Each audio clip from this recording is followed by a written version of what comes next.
Tapi kejadian ini itu tidak. Sebenarnya menurut saya ya ini sudah yang terbaik dari Allah. Takdir ini yang sudah Allah hidangkan kepada saya dengan keluarga, kepada Abi. Dan alhamdulillah kabar terakhir yang saya dapatkan, yang saya peroleh, Abi kondisinya sehat walafiat. Abi tetap semangat, Abi tetap menjadi singa. Kami udah siap semua. Udah sebelum melangkah sejauh ini kami udah mengira-ngira. Ini kan gak jauh-jauh sama kasus politik lah yang melaporkan. Jadi udah mikir kalau yang dilakukan seperti ini pasti nanti efeknya seperti itu. Dan Gus Nur bukan hanya ditangkap tapi juga ada beberapa barang yang disita. Barang bukti yang disita mulai dari modem, laptop, bahkan sampai akun YouTube atas nama Munjiat Channel juga disita. Begitu juga akun Gmailnya. Ketika Gus Nur ditangkap dengan cara yang tadi sudah ada kritikan dari kuasa hukum, maka juga kita bertanya bagaimana dengan kasusnya Ade Armando yang diduga menista agama. Di video sebelumnya saya juga sudah memberikan nasihat, kritikan kepada Gus Nur, termasuk juga kepada Ansor Banser yang konfliknya sudah berkepanjangan. Mereka harus buat politik, bukan hanya menangis. Biar betul juga. Karena di ruang negara yang berdemokrasi ada ruang dan tempat untuk menyampaikan pendapat. Saya katakan bahwa yang berdemo ini adalah orang baik-baik. Mengapa baik-baik? Karena mereka yang demo ini keluar dari masjid habis sholat Jumat dan mereka akan menyampaikan pendapat. Ya boleh-boleh saja. Maka kewajiban TNI dan Polri mengawal. Benar sekali bahwa pesannya ada saya bagian dari mereka. Itu saya akui dan itu harus. Dan itu saya bawa memang. Pada intinya itu masih proses. Kemarin laporan, sekarang hari ini masih di Robin Op Baris Krim Polri. Tentunya nanti akan disalurkan ke Direktorat Tindak Pidana Siber Baris Krim. Siber juga sudah menunggu, apapun nanti tentunya akan diproses penyidikannya. Laporan yang terkait penghinaan ujaran kebencian terhadap beberapa pengurus NU. Saya kira dengan cara memproses lebih cepat terhadap kasus Uki Nur ini itu akan berpengaruh pertama bahwa hukum segera ditegakkan agar tidak menimbulkan persoalan di bawah. Saya takut jika laporan kita ini tidak segera ditindaklanjuti, warga NU khususnya masyarakat umum yang memang tidak suka dengan cara Gus Nur ini akan melakukan dengan caranya sendiri. Polda Jawa Timur menyatakan bahwa kita sudah memenuhi mengirim berkas dan tersangka. Nah, beliau akhirnya ditahan sekarang. Tadi malam akhirnya diputuskan ditahan. Meskipun kami sudah meminta agar untuk tidak ditahan, gitu ya, agar meminta untuk tidak ditahan, tapi akhirnya tetap kemudian ditahan tadi malam. Akhirnya menuju rutan Mabes Polri.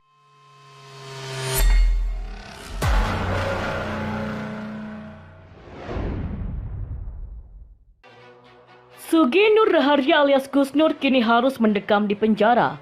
Pendakwa tersebut ditangkap dan jadi tersangka dugaan ujaran kebencian terkait perkataan yang diduga menghina Nahdlatul Ulama atau NU. Namun, perlakuan terhadap Gus Nur tersebut diprotes kuasa hukum dan keluarga. Apalagi, Gus Nur ditangkap tengah malam pada Sabtu 24 Oktober dini hari di rumahnya di Malang. Tengah malam masuk rumah, geledah rumah orang yang mereka lakukan itu. Ujar Munjiat, anak kedua dari Gus Nur kepada wartawan di Jakarta pada Sabtu kemarin. Tapi kejadian ini itu tidak. Sebenarnya menurut saya ya ini sudah yang terbaik dari Allah. Takdir ini yang sudah Allah hidangkan kepada saya dengan keluarga, kepada Abi. Dan alhamdulillah kabar terakhir yang saya dapatkan, yang saya peroleh, Abi kondisinya sehat walafiat. Abi tetap semangat, Abi tetap menjadi singa, tetap menjadi harimau, tetap kuat gitu ya. Dan memang sudah begini sudah di zamannya rezim ini yang seperti ini, yang betul-betul membela kebenaran, betul-betul di jalan yang hak, maka akan akan dipenjara, akan dijarah,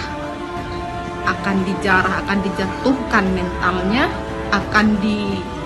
intinya akan direndahkan sudah serendah-rendahnya. Akan tetapi rezim dan teman-temannya itu lupa bahwa ada Allah. Jadi sekarang kita sudah tidak bisa meminta keadilan, sekarang kita sudah tidak bisa melakukan pembelaan kepada hukum, kepada kepolisian dan sebagainya. Cukuplah kita bermunajat kepada Allah di sepertiga malam, kita memohon sama-sama berdoa kepada Allah, meminta keadilan kepada Allah yang Maha Adil, meminta pertolongan, meminta jalan keluar, dan semoga Allah kami udah siap semua. Udah sebelum melangkah sejauh ini kami udah mengira-ngira. Ini kan gak jauh-jauh sama kasus politik lah yang melaporkan. Jadi udah mikir kalau yang dilakukan seperti ini pasti nanti efeknya seperti itu. Gus Nur dan NU. Portal Islam. Kaget dan prihatin baca berita penangkapan Gus Nur. Didatangi saat lagi bekam, puluhan aparat menunggunya di depan rumah, seolah Gus Nur adalah orang yang berbahaya dan bisa berbuat brutal. Berbekal surat penjemputan, aparat menangkap Gus Nur. Tidak bisa menyalahkan aparat juga dalam hal ini. Jika melihat tanggal pelaporan pada dirinya, kasus Gus Nur sangat cepat disikapi oleh aparat. Tanggal 19 Oktober 2020, Gus Nur tampil bersama Refli Harun, dan di sana ia berkata, setelah rezim ini lahir, tiba-tiba 180 derajat berubah. Saya ibarat NU, sekarang seperti bus umum, sopirnya mabuk, kondekturnya teler, kernetnya juga begitu, dan penumpangnya kurang ajar semua. Perokok juga, nyanyi juga, buka aurat juga, dangdutan juga. Jadi kesucian NU yang selama ini saya kenal itu nggak ada, saat ini nggak ada, kata Gus Nur dalam tayangan di channel YouTube Refli Harun pada Senin 19 Oktober 2020. Atas perkataan dari Gus Nur tersebut ada pihak yang melaporkannya, di mana hal ini terdapat pada Gus Nur dilaporkan karena ujaran kebencian. NU diibaratkan bus yang sopir dan kernetnya tidak beres. https://lingkarkediri.pikiranrakyat.com. Dan coba lihat tanggal videonya dan pelaporan hingga penangkapannya.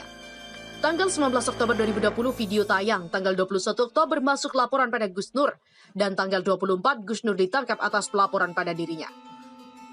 Hal ini juga terangkum dalam https://news.detik.com. Diduga hina NU, Gus Nur dilaporkan Ketua Pengurus Cabang Cirebon ke Barreskrim. Terhitung hanya 3 hari Gus Nur langsung ditangkap, dan saya berpikir semua orang yang pernah melaporkan kejadian yang dianggap merugikan nama besar pasti paham bagaimana proses pelaporan hingga terjadi pemanggilan 1, 2, 3 sampai penjemputan. Saya tidak salahkan kepolisian, tapi ada tangan kuat yang membuat pihak aparat harus bekerja cepat melebihi prosedur resminya. Gus Nur mengkritik NU sedangkan dia sendiri adalah warga NU. Dalam beberapa tahun kebelakang, Gus Nur memang kerap menyinggung NU dan sudah berulang kali dirinya dilaporkan. Mediasi hingga persidangan telah ia lakukan di kasus terdahulu. Sebagai warga NU, Gus Nur merasa khawatir dengan keadaan NU saat ini, yang seharusnya menjadi lokomotif umat agar bersuara sebagai penggerak. Gus Nur menganggap NU bersikap sebaliknya. Kata-kata kasar dan lontaran berupa tuduhan adalah bentuk kegeraman Gus Nur. Bukan hanya NU yang disasar oleh Gus Nur, Gerindra dan Prabowo pun pernah ia kata-katai karena berkoalisi dengan rezim. Tipikal Gus Nur memang begitu, suka meledak dan berkata apa adanya tanpa tedeng aling-aling. Sangat disayangkan apabila NU tidak turun tangan menengahi pertikaian warganya. Di saat kondisi saat ini, saat masyarakat terpecah dan bimbang, seharusnya NU bisa bersikap legowo, turun langsung dan menyelesaikan masalah ini tanpa harus memperlihatkan abuse of power pada pihak yang menyerangnya. Pimpinan NU harus bersikap merangkul perbedaan dan mengajak untuk menyatukan. 1, 2 opini miring janganlah dijadikan permasalahan. Di luar sana banyak pemikiran yang sama dengan Gus Nur terhadap NU. Hujatan dan hinaan pada NU sangat masif menyebar karena melihat NU saat ini. NU menjadi ormas agama dalam kacamata miring, terlalu banyak kontroversial yang diperlihatkan. Seharusnya NU bisa merenungkan kenapa banyak umat yang menyerang mereka. Berbeda dengan Muhammadiyah yang justru mendapatkan sambutan manis. Ormas berbasis Islam, ormas yang katanya mempunyai anggota ratusan juta, ormas yang selalu membanggakan slogan Islam itu merangkul bukan memukul. Islam itu mengajak bukan menjambak, justru tidak mempraktekkan apa yang dijadikan slogan kebanggaan. Terlalu bengis pada saudara sendiri, bermuka manis pada pihak luar. Saya berharap masalah Gus Nur bisa berakhir perdamaian dan merangkul Gus Nur agar lebih bijak dalam bermedia sosial. Karena sejatinya kita bersaudara. Jika yang tidak seiman saja dianggap saudara, maka Gus Nur bisa lebih dari saudara bagi NU. Semoga pengurus NU bisa mengambil sikap teduh menyikapi masalah dari Gus Nur. Iwan Balam. 2 hari yang lalu, sebagaimana kita ketahui bahwa Gus Nur atau Ustadz Sugi Nur Raharja ditangkap oleh Mabes Polri tengah malam atau dini hari di rumahnya di Malang. Dan tadi sore ada pernyataan sikap dari kuasa hukum, lembaga bantuan hukum, kuasa hukumnya Gus Nur. Dan Gus Nur bukan hanya ditangkap tapi juga ada beberapa barang yang disita, barang bukti yang disita mulai dari modem, laptop, bahkan sampai akun YouTube atas nama Munjiat Channel juga disita. Begitu juga akun Gmailnya. Ada surat penyitaannya juga sudah tersebar. Dan tadi sore kuasa hukum sudah memberikan pernyataannya, konferensi pers, yang pada intinya menyampaikan bahwa Gus Nur ditangkap dengan tuduhan pasal 28 ayat 2 Undang-Undang ITE, yaitu terkait dengan menyebarkan informasi yang ditujukan untuk menimbulkan rasa kebencian atau permusuhan, ya, dan seterusnya. Terus kemudian juga pasal 310 dan 311 tentang pencemaran nama baik dan penghinaan, juga pasal 207 tadi disampaikan oleh kuasa hukumnya, pasal 207 terkait dengan penghinaan terhadap penguasa. Nah, terus kemudian tadi sore itu kuasa hukum juga menyampaikan kritikan tanda kutip kepada Polri. Nanti akan kita tayangkan bahwa Gus Nur ketika ditangkap itu statusnya masih belum diketahui sebagai tersangka. Jadi ditangkap dulu.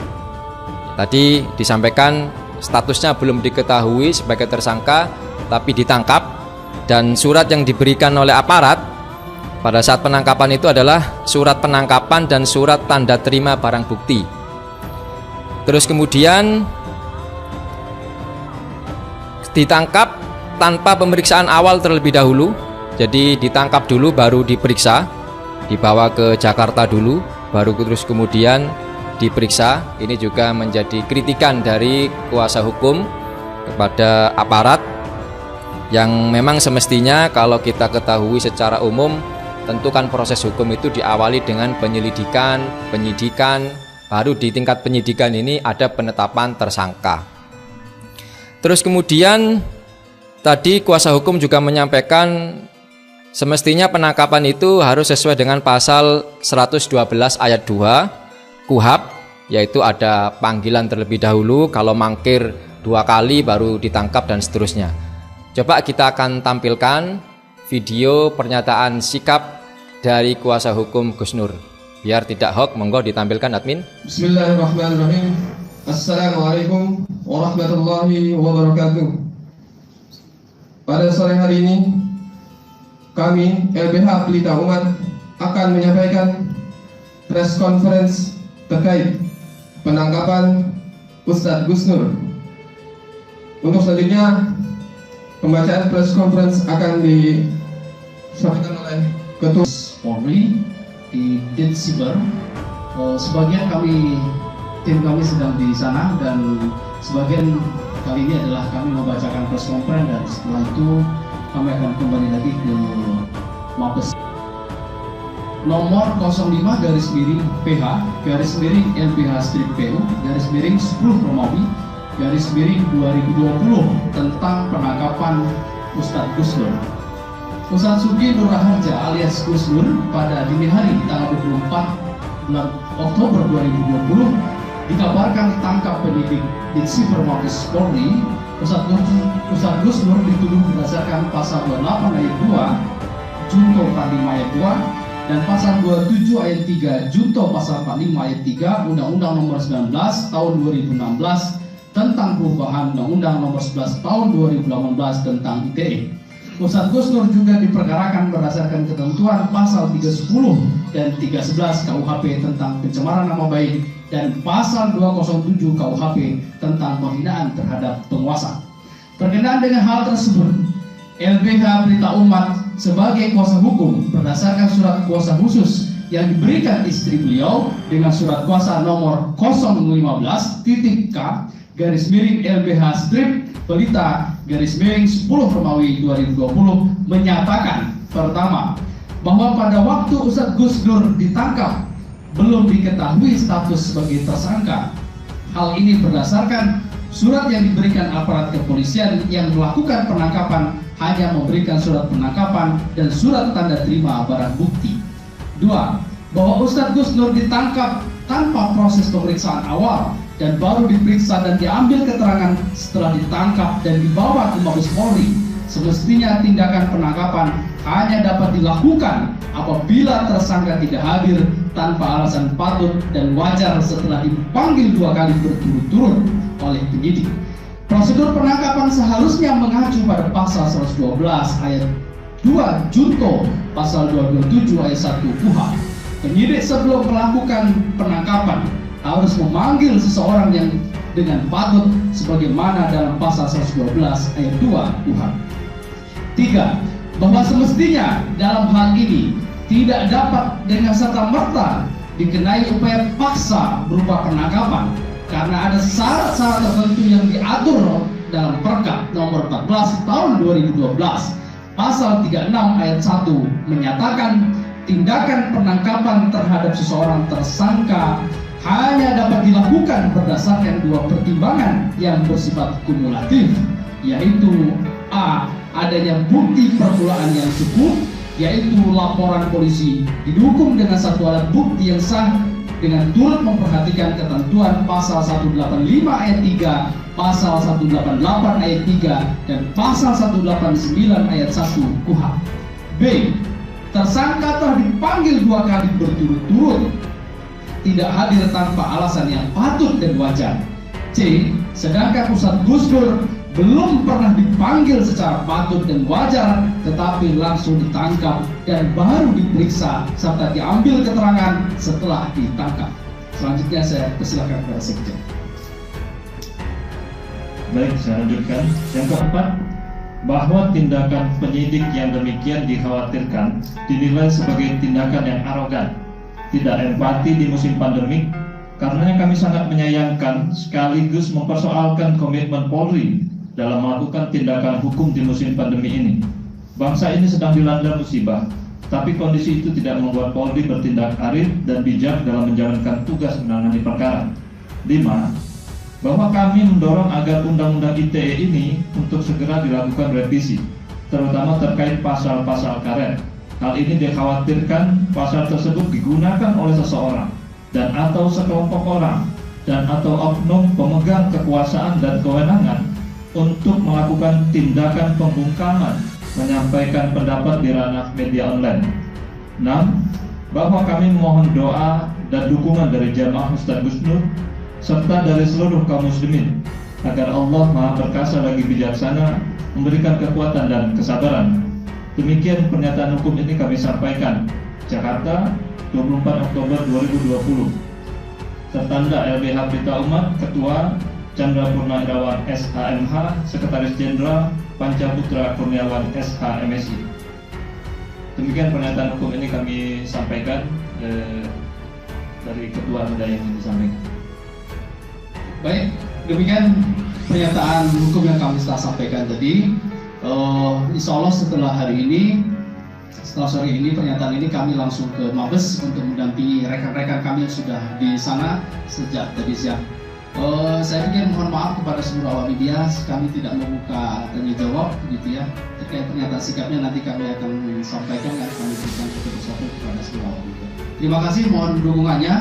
Wassalamualaikum warahmatullahi wabarakatuh. Nah, itulah sahabat Amazing Pasuruan, pernyataan sikap dari kuasa hukum Gus Nur.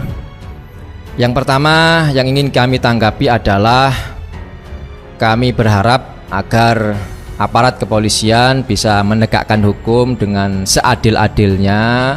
Kalau memang Gus Nur bersalah, ya tentu silahkan diproses, dilanjutkan. Dan tentu kita juga berharap agar prosesnya itu juga memenuhi ketentuan-ketentuan dari hukum acaranya. Jadi bukan hanya materialnya, tapi hukum formilnya juga ditegakkan. Nah, terus kemudian yang kedua, kami juga berharap aparat juga menegakkan asas equality before the law. Persamaan di hadapan hukum, artinya hukum itu berlaku untuk siapapun. Kalau kita melihat pasal yang dikenakan kepada Gus Nur, kita bacakan biar tidak salah. Pasal 28 ayat 2 Undang-Undang ITE, setiap orang dengan sengaja dan tanpa hak menyebarkan informasi yang ditujukan untuk menimbulkan rasa kebencian atau permusuhan individu dan atau kelompok masyarakat tertentu berdasarkan atas suku, agama, ras, dan antar golongan. Ini undang-undang ITE ini yang oleh sebagian masyarakat dianggap sebagai undang-undang atau pasal karet yang bisa ditafsirkan oleh penguasa, bisa disalahgunakan dan seterusnya. Tapi lepas apakah ini pasal karet atau tidak, yang jelas kita menuntut atau berharap adanya persamaan di hadapan hukum. Hukum berlaku untuk siapapun. Artinya apa? Ketika Gus Nur ditangkap dengan cara yang tadi sudah ada kritikan dari kuasa hukum, maka juga kita bertanya bagaimana dengan kasusnya Ade Armando yang diduga menista agama Islam, ya, mengatakan Allah kan bukan orang Arab. Allah tentu senang kalau ayatnya dibaca dengan gaya Minang, hip hop, blues. Itu sudah dilaporkan. Terus kemudian bagaimana juga dengan kasusnya Abu Janda? Banyak sekali kasusnya Abu Janda ini, beberapa dilaporkan, tapi sampai sekarang kan juga masih belum ada kejelasannya. Misalkan mengatakan teroris punya agamanya Islam. Terus kemudian fik ini adalah bendera teroris, padahal kalimat tauhid la ilaha illallah Muhammadur Rasulullah. Bagaimana juga dengan Denny Siregar yang dilaporkan oleh para santri di Jawa Barat. Dia mengatakan inilah santri calon teroris karena membawa tulisan kalimat tauhid la ilaha illallah Muhammadur Rasulullah. Maka aparat juga harus bisa menjelaskan kepada umat, kepada masyarakat, ya. Karena aparat ini adalah milik kita bersama. Kalau sampai kepolisian ini nama baiknya tidak baik, saya pun akan merasa peduli dengan kepolisian, karena kepolisian ini milik kita bersama. Harus kita jaga nama baiknya, wibawanya. Jangan sampai kemudian dipersepsikan, diopinikan sebagai lembaga yang tidak menegakkan keadilan secara equality before the law, ya.